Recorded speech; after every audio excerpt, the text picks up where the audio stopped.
Question says there are many schools of thought within the religion from different scholars, and in many cases there are different opinions about specific items.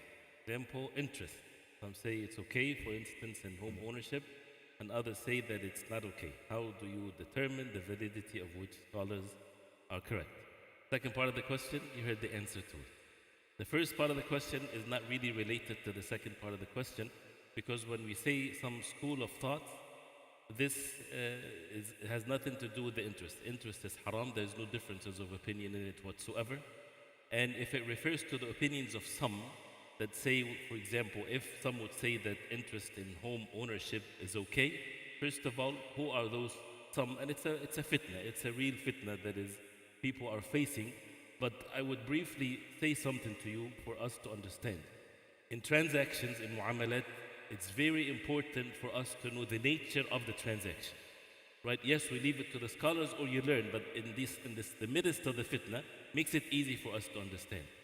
Meaning that, are you in a loan transaction, or you're buying and selling, or you are in some form of a mudaraba, that you're investing your money, or what is it? So when you have a finance institution or a third party gets in between you and the ownership of a house, no doubt that this is riba interest and this is haram. If there's a finance where they give the money to someone, the relationship is taking a loan and not basically purchasing or something like this. So the banks, they're not in the business of investing. The banks are in the business of lending money and taking money from people, giving them interest.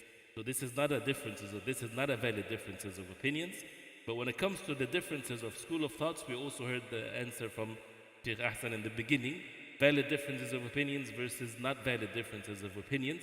And when it comes to some of the contemporary issues, as the ones that you trust the knowledge and the religion, and definitely to stay away from what is haram. So this is not a valid thing.